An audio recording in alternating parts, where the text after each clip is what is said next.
Princess त्याने तिच्याकडेच पाहत तिला अगदी खोलवर साद घातली. तसं इथे मागे वळालेल्या सिंहाने डोळे घट्ट बंद करून घेतले. आजच्या त्याच्या आवाजात खूप काही होतं. एक अशी वेदना जी लपवण्याचा त्याचा नाहक प्रयत्न चाललेला. दुसरी तिची अनामिक ओढ जी त्याच वेदनेने भरलेल्या मनाला शांत करायला आसुसली होती. त्याच्या त्या हाकेसरशी तिने डोळ्यातलं पाणी अडवत ती मागे फिरली, तर तिच्या हृदयाची वेदना त्याच्याही हृदयाला जाणवली. असंच तर नातं होतं त्यांचं, जे जगाच्याही समजण्या पलीकडे होतं. प्रिन्सेस कम हिअर, त्याने तिच्याकडे अगदी प्रेमाने हात करताच तिलाही राहवलं गेलं नाही आणि ती पळतच येऊन त्याच्या मिठीत शिरली. तसं त्यानेही तिला मिठीत कवटाळत स्वतःच्या हृदयाला शांत करत तिच्या कपाळावर ओठ टेकवले. जाणा, व्हॉट हॅपन्ड? त्याने तिच्या शरीराची होणारी ती हलकी कंपनही स्वतःत सामावून घेतली. तिचं मन समजत होतं त्याला. त्याच्यासाठीच तर जीव तडफडत होता तिचा. त्याच्या प्रश्नावर तिने त्याच्या माणिक चेहरा लपवत फक्त नकारार्थी मान हलवली. तिला आता काही बोलवलं जाणार नव्हतं, पण तिच्या उत्तराखेरीज तिची मिठी मात्र तिने खूप घट्ट केली होती. तिची ती नाजूक गुंफण बघून अग्नी प्रेमाने तिला शांत करत कुरवाळू लागला. आरव, पण परत आरवच्या विचाराने त्याचं मन अस्वस्थ झालं. आज त्याच्या आरवला किती वाईट वाटलं असेल याची तो कल्पनाही करू शकत नव्हता. अहो, आरू ठीक आहे, त्याला जेवू घालून झोपवलंय मी, पण मला माहिती आहे तुम्ही ठीक नाही आहात. जगासमोर स्वतःला कितीही कठोर दाखवत असलात तरी निदान माझ्या समोर तरी तुम्हाला हा खोटा मुखवटा घालायची गरज नाही आहे हो. मन दुखतंय तर मोकळं करा प्लीज. आत्ता तरी स्वतःला अडवू नका. तुमची सिया इतकी मजबूत तर नक्कीच आहे की तुमचं एक दुःख तरी स्वतःच सामावू शकेल. पण नेहमीसारखं असं शांत राहून स्वतःला उगाच शिक्षा नका देऊ. तुमचा त्रास जीव घेतोय तुमच्या सियाचा. आत्ता मात्र सियाला तिचे अश्रू आवरताच आले नाही. त्याचा तो अबोल त्रास आणि मुकवेदना तिला खोलवर टोचत होत्या आणि इतकं गुदमरूनही त्याचं शांत राहणं तिच्या सहनशक्तीच्या पलीकडे होतं. तसही ही तर तिची विसाव्याची हक्काची जागा होती, जिथे तिचे इमोशन्स आपोआप बाहेर यायचे. तिचं बोलणं ऐकून इथे अग्नेय क्षणभर स्तब्धच झाला. त्याच्या प्रिन्सेसने न सांगताही त्याच्या मनाची तळमळ इतकी अचूक ओळखलेली बघून अग्नेयचे डोळे न राहूनही भरून आले आणि तिच्या खांद्यावर हनुवटी टेकवून त्याने त्यांचे डोळे घट्ट बंद केले.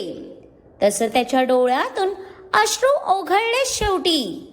तोही तर एक जिवंत माणूस होता ना, ज्याचे इमोशन्स भले त्याने जगासमोर अडवलेले तरी आपल्या हक्काच्या व्यक्तीच्या मिठीत मात्र तेही विरघळणारच होते. खरंच त्याच्या भावनांसोबत त्याची तिच्या भोवतीची ती घट्ट झालेली मिठीच तिला त्याच्या मनाची पीडा सांगत होती. Princess, I love you so much बच्चा. I really love you so much. त्याने त्याचा भरून आलेला आवंडा गिळत तिच्या खांद्यावर ओठ टेकवले. तसं त्याच्या स्पर्शाने भलं तिचं शरीर शहारलं असलं तरी आवाजाने मात्र भरून आलेलं. अहो, तुमची सियाही तुमच्यावर खूप जास्त प्रेम करते, इतकं की तुमच्याशिवाय तर तिचे श्वासही अपूर्ण आहेत. तिचा तो रडवेला झालेला कातर आवाज ऐकून आत्ता मात्र त्याच्या ओठांवर हसू तरळलं. त्याला घेऊन त्याचं हे पाखरू खूपच हळवं होतं. थोडा वेळ कोणीच कोणाशी काहीच बोललं नाही. कदाचित आज या शांततेचीच त्या दोघांनाही गरज होती. एवाना अग्नेयनेही स्वतःला सावरून तो तिला प्रेमाने कुरवाळत होता. ती त्याच्या मिठीत असताना आत्ता मनावर कोणतंच ओझं नव्हतं. तीही तिच्या अहोंच्या मिठीत एका नाजूक बाहुलीसारखी पुरती सामावून गेलेली. त्याच्या शरीरात पेटलेला वनवा तो तिच्या स्पर्शाने जणू विझवू पाहत होता. आणि तिनेही त्या तप्त अग्नीला स्वतःत सामावत त्याच्या शांत होण्याची वाट पाहत डोळे मिटून घेतले होते. त्याच्या वाढलेल्या त्या ठोक्यांची बेचैनी कळत होती तिला, म्हणून तिचंही हृदय तितकंच अस्वस्थ झालेलं ना. पण 10 मिनिटानंतर त्याची पकड हलकी सैल झाली. जाना, तू आजही माझ्या रागाला घाबरलेली का? आत्ता मात्र त्याच्या नॉर्मल आवाजासोबत त्याच्या ओठांचा तो रागट स्पर्श तिच्या कपाळावर जाणवताच तिला किती ते हायसा वाटलं. आणि तिने आत्ता कुठे जाऊन दीर्घ श्वास सोडला. जणू त्याला पूर्वरित झालेलं बघून तिचे श्वासही सुरळीत चालायला लागलेले. ती काय नवीन गोष्ट थोडी आहे. तुमच्या रागाची खरंच खूप भीती वाटते मला. आणि त्यात मेन्शन पेटवून टाकायची धमकी दिलात, मग माझ्यासारखा सामान्य माणूस घाबरणार नाही का? ती त्याच्या मानेत चेहरा घुसळत हळुवार पुटपुटली. तसा तो गालात हसला. खरंच त्याच्या धमकीवर तिचं तोंड बघण्यासारखं झालेलं. ती धमकी थोडी होती, मी तर खरं तेच बोललो होतो. कारण तुझे अश्रू मला हर्टच इतके करतात की मी माझाच राहत नाही. आणि मग मला खूप राग येतो. अग्नेय तिच्या कमरेत हात घालून मागे रेलिंगला कम्फर्टेबल टेकला. तसं सियाने त्याच्या बोलण्यावर तिची मान वर केली. त्याचं ऐकून तिला क्षणभर काय बोलायचं तेच सुचलं नाही. कारण तो अप्रत्यक्षरित्या या इतक्या मोठ्या मेन्शनला पेटवायचं बोलत होता. ते पण किती सहज ना. तेच बोलतेय मी. तुम्हाला रागाशिवाय दुसरं काही येतं तरी का? प्रत्येकावर फक्त गुरगुरतच असता. इतका राग तर माझी लुणाही करत नाही. सियाने त्याच्याकडे बघून नाकतोंड गोळा केलं. जाना, मला रागाशिवाय माझ्या वाईफवर प्रेमही करता येतं, हे तू विसरली का? यू ऑल्सो नो दॅट माझ्या इतकं तुझ्यावर कोणीच प्रेम नाही करू शकत. अग्नेय तिला मुद्दाम स्वतःवर दाबून धरत मिश्किल गालात हसला.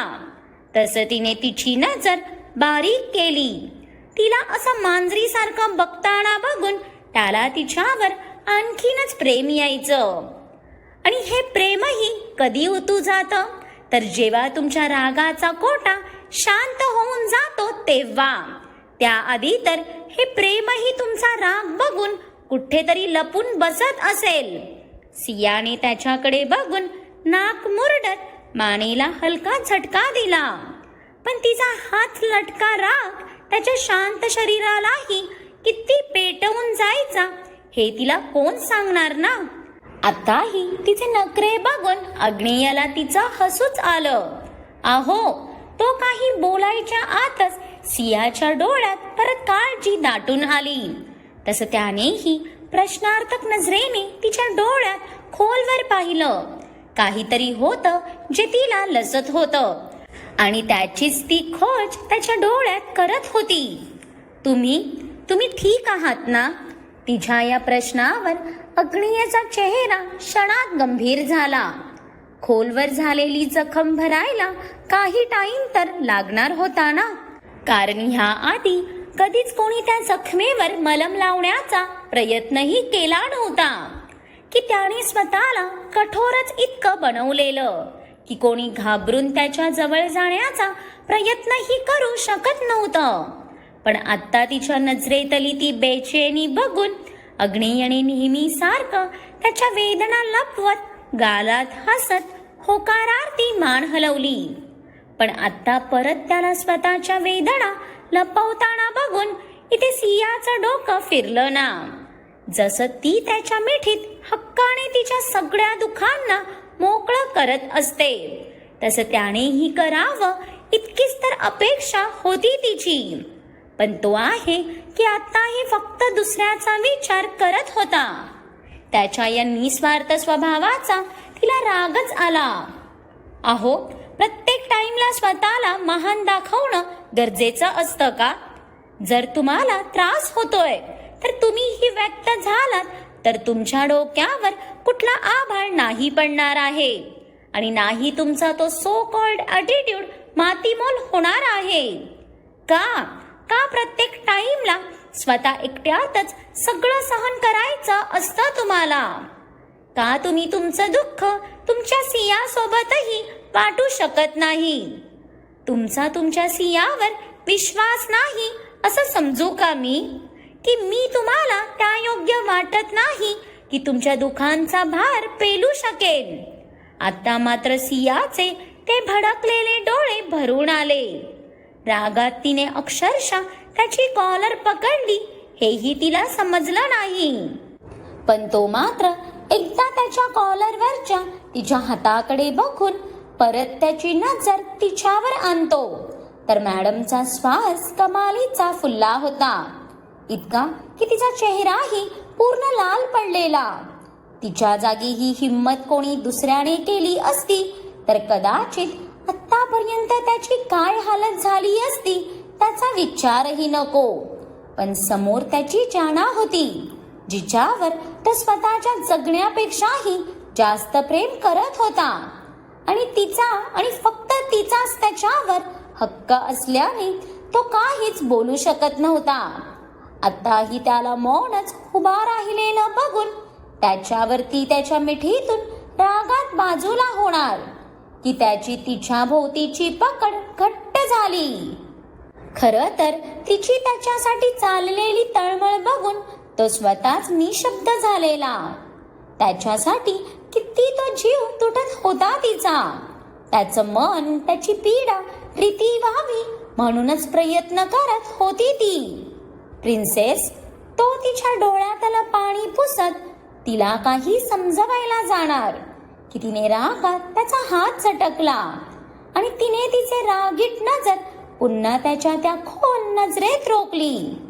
अहो, का कळत नाही आहे तुम्हाला की तुमच्या सियाला फक्त तुमच्या सुखावर हक्क नको आहे तर तुमच्या दुःखाचा वाटाही हवे आहे.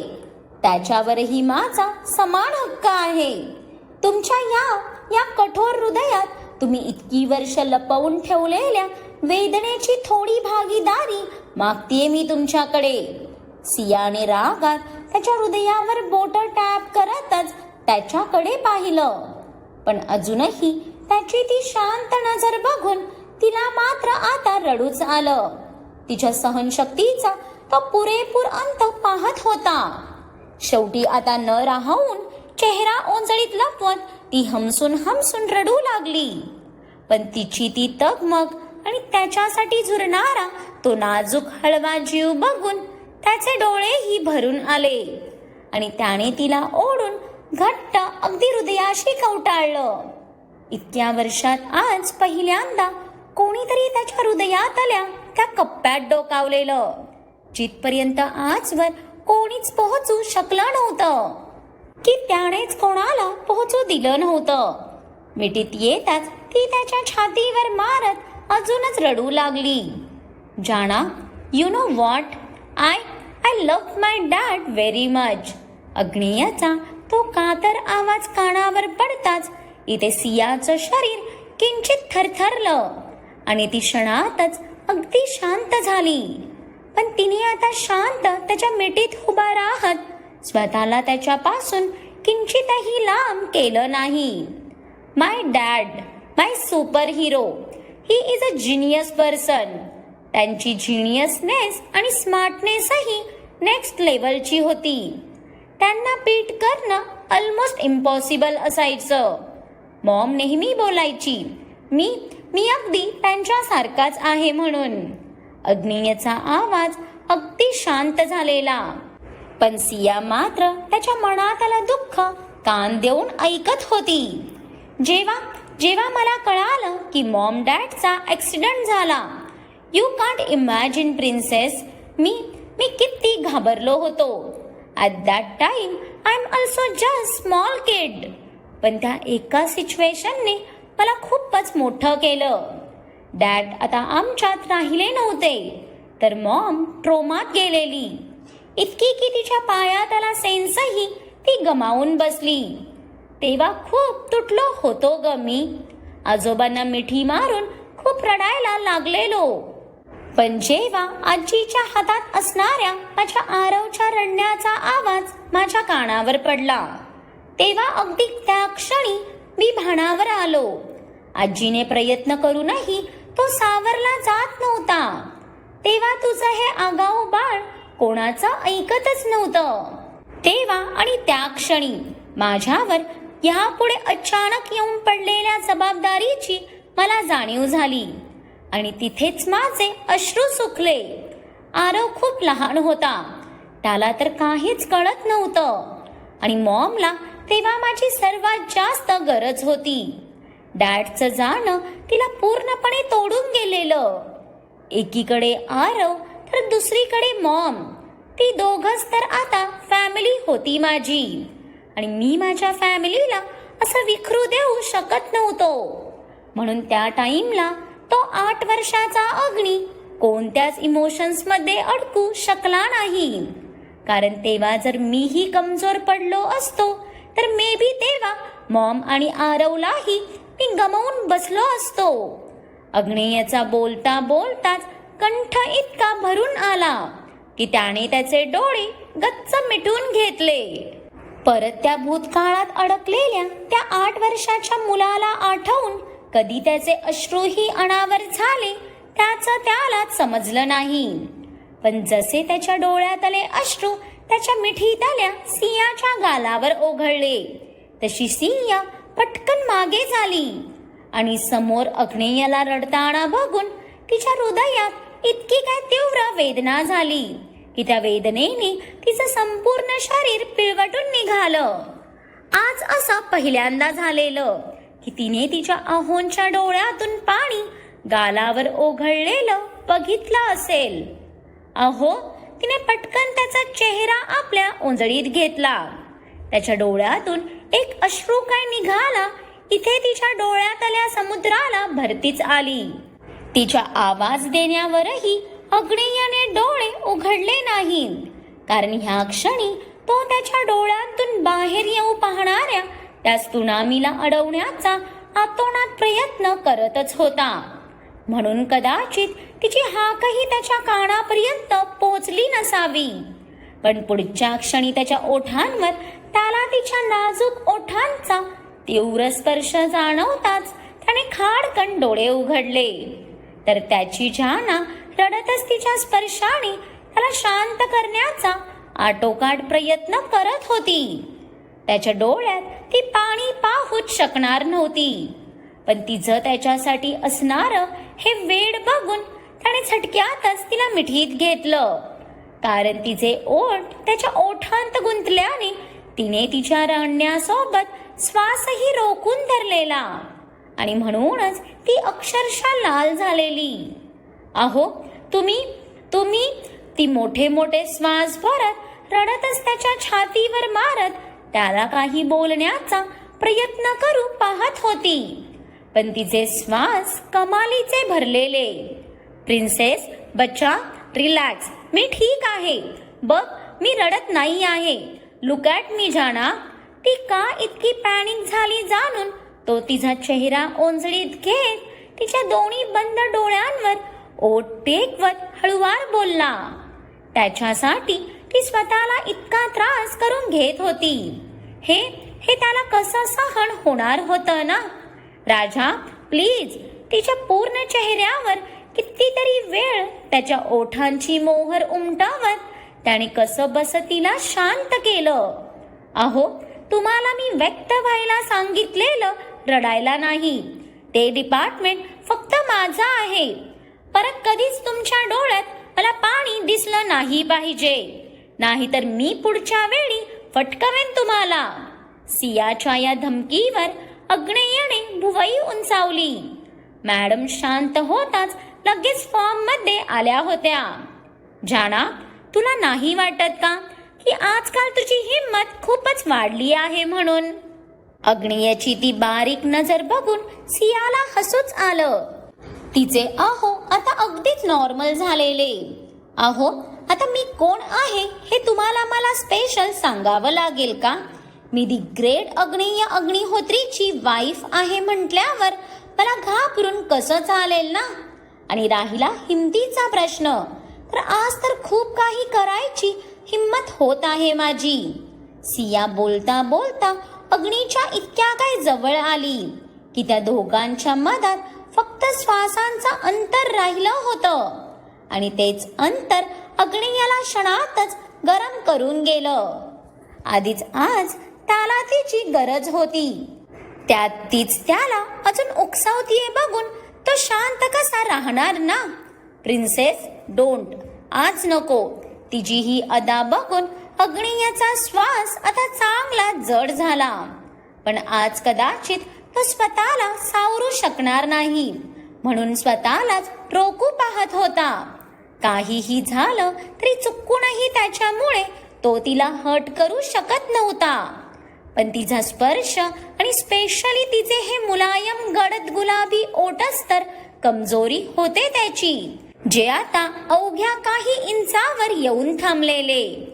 श्श, आज काही बोलू नका, कारण आज तुमच्या सियाला तुमच्यात अगदी खोलवर सामावून तुमच्या सगळ्या वेदना घ्यायच्या आहेत. आज तुमच्यावर मला इतकं प्रेम करायचं आहे की तिथे वेदनेचा लवलेशही नसेल. अहो, आज मला त्याच वाईल्डनेसने तुमचं व्हायचं आहे, ज्या वाईल्डनेसने तुम्ही माझ्यावर प्रेम करता. सियाचे ओठ बोलताना कंटिन्यू अग्नीच्या ओठांना असे काय छेडत होते की तिच्या शब्दांपेक्षा जास्त जादू तर तिच्या स्पर्शानेच केली. जाना, I am sorry, but now I am done. आणि शेवटी सहन न होऊन त्यानेच तिला स्वतःवर रेटत तिचे ओठ अगदी तीव्रतेने ताब्यात घेतले आणि तिला तसंच उचलून तो बेडवर आला.